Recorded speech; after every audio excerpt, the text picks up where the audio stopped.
Hello everyone, welcome back to the channel. So today I just want to say good morning. It's Sunday. I want to do a weekly review, talk a bit about gold and silver.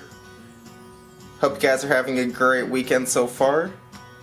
And if you like fun videos on gold and silver, videos on macroeconomics, coins, please like, share, subscribe. I do upload videos basically every single morning. They're pretty much all premieres, so come hang out with everyone. It's a great group of people to come hang out with. And be sure to check the link in the description below for my 350 giveaway. Giving away this silver maple here. That'd be the 2010 Olympic hockey maple. 3 ounces of silver, so go there, click on that link in the description. And yeah, like, subscribe, leave a comment, and you'll be entered to win that. And I'm up to 3.1 ounces in my 500 subscriber giveaway box. Have a few fun pieces. Got this tank privy reverse proof maple. I also have a 1/2 ounce polar bear in there. A couple fun pieces. So, yeah. Please stay tuned for that.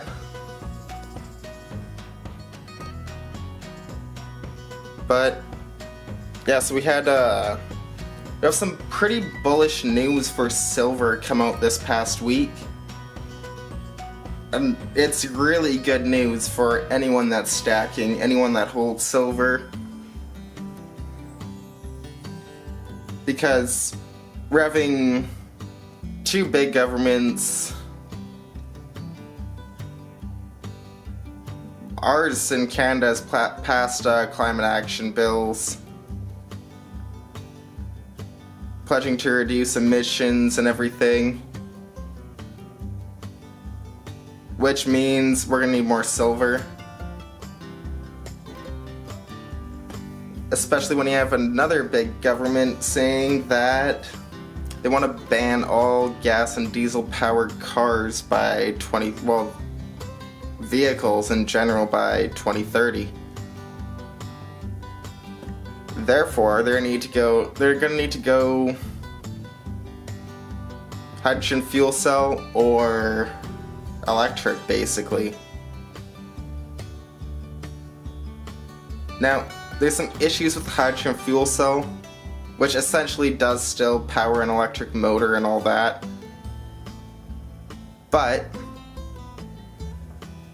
to my knowledge, there's less silver used in the hydrogen fuel cells than the electric cars that are running off batteries and everything. But they're less efficient, meaning there's going to be a lot more batteries being produced.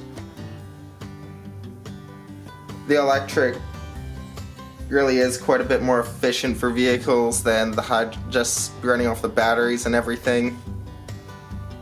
Therefore, they're going to need to use more silver to make those batteries, which is great news. Speaking of great news, by the way, sorry to get a little sidetracked here, but we have another great member of the community. If you watch my channel, you probably already know of him. Go subscribe to his channel. RP Stacks. Great friend of mine. Leave a like, comment, subscribe. And yeah, if you like the content, hit that bell button. He just put out his first video. I recommend hitting the bell button when people put out their first videos because the content tends to get better pretty quick. If you look at my first videos, I kind of think they're a bit bad compared to the ones I'm making now. But they're fun to make. I still leave them up because they're pretty fun to look back at. Every once in a while I'll play one of the first videos that I made. But hey, feel free to do that on my channel. You can kind of see how my channel grew. It's a bit nervous at first, but yeah, he's gonna start making content. Go there. His link is in the description below. Go check that out. And yeah, but going back to the electric vehicles and everything like that, this is really the start of all these governments mandating this. We're gonna have many more governments mandate this. I could say that almost as a fact. Who knows, it's not guaranteed until it happens, but I'm willing to bet on it. I'm willing to put my money into that. I don't really see... It is speculation and everything, but I don't really see it not happening.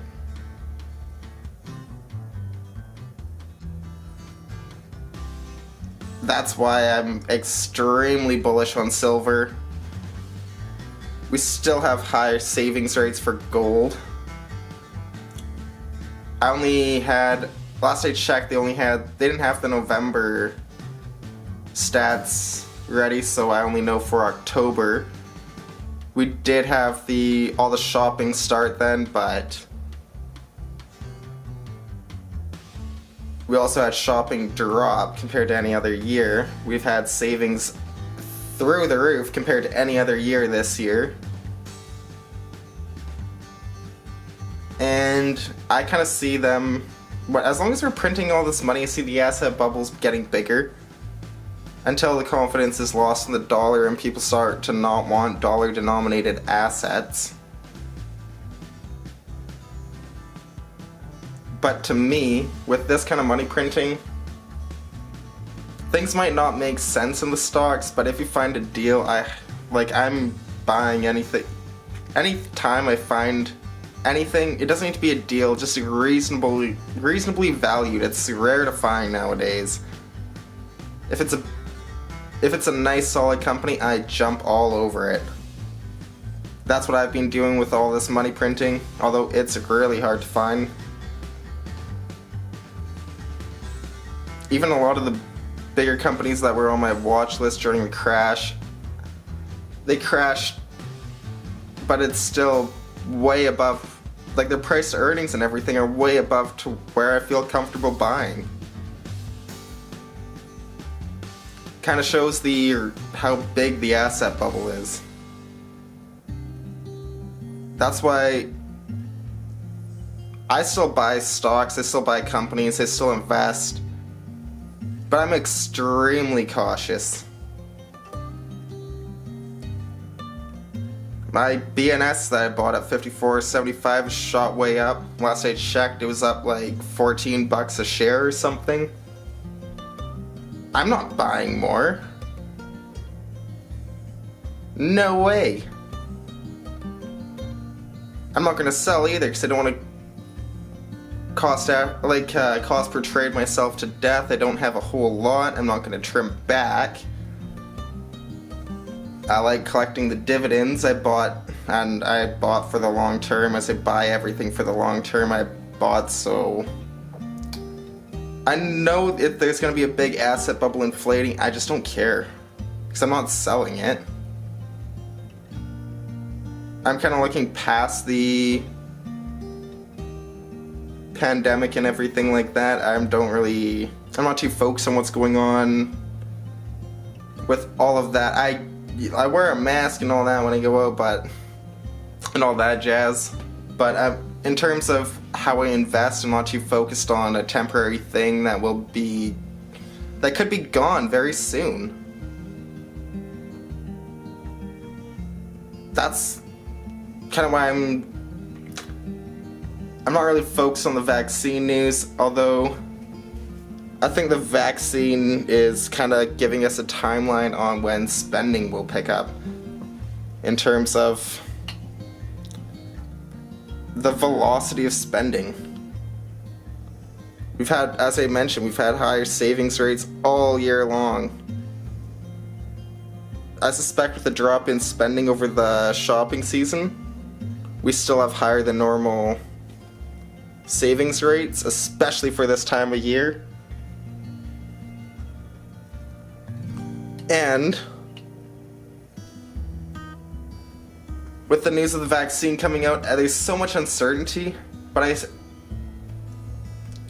once people start getting the vaccine and feel comfortable going out, doing things, people are allowed to do things, there's a bit less restrictions, we're gonna see velocity really pick up. That's kind of what I'm thinking. It's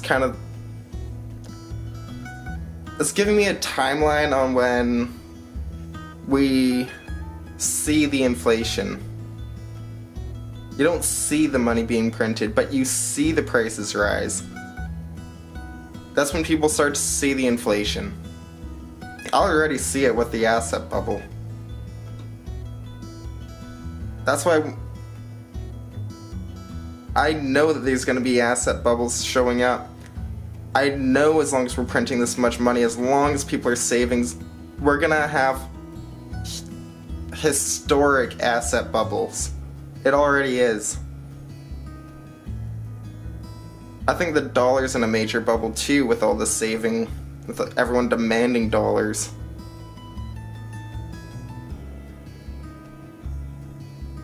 But the thing about a lot of countries no longer demanding dollars, and the demand is kind of being picked up at home.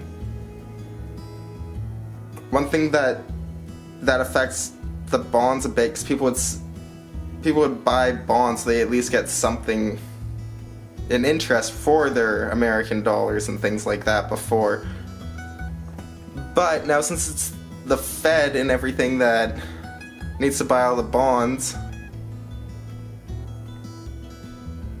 they're printing money to do so, which means perpetual money printing in order to keep demand into the dollar, and you're increasing supply, so you need to print more and more every single time to match the supply. It's really a downward spiral. Everything goes back to the supply and demand. If you think of just in terms of supply and demand and what affects supply, what affects demand,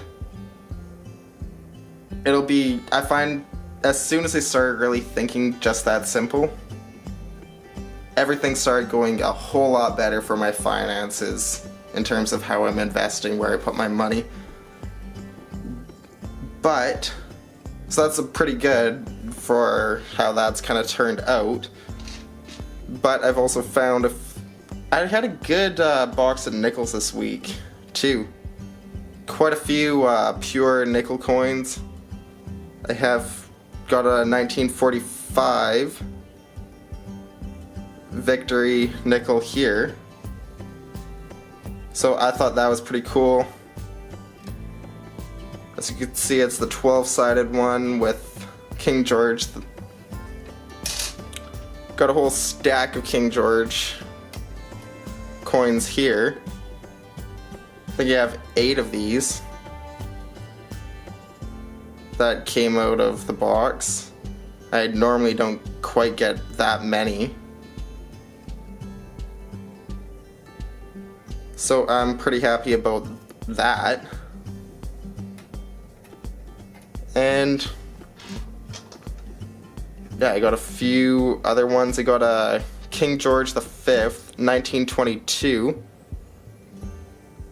So now I know that there were the silver 5-cent coins being made in 1921. So this will be the first of the nickels, because they were made out of nickel now. A little, yeah. I thought that was pretty cool to get too, just to get the first one.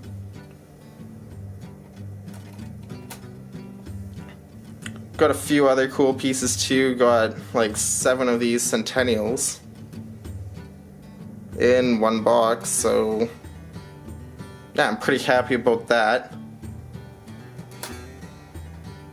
Got about 5 rolls of pure nickel out of it too, and a couple of, being Canadian, I always like getting the buffalo nickels.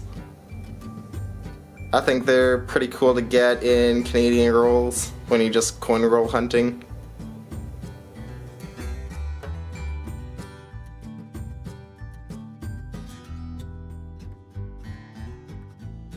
But yeah, it's kind of a weekly review. Pretty happy about the box of nickels, getting 5 rolls of pure nickels plus all of this. Well, 5 rolls plus 1. So yeah, I'm pretty happy about that. Really happy about the 1922. But yeah, go enter my 350 subscriber giveaway. Link is in the description below. Like, subscribe, comment, and you'll be entered for that. 3.1 ounces, a couple fun pieces in the 500 subscriber giveaway box. And go check out RP Stacks. RP Stacks is a great channel.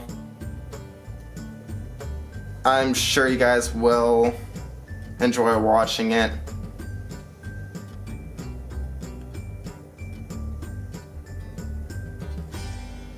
And yeah, I guess that sums it up. Go check out RP Stacks. Stay positive. See you next time. Thanks.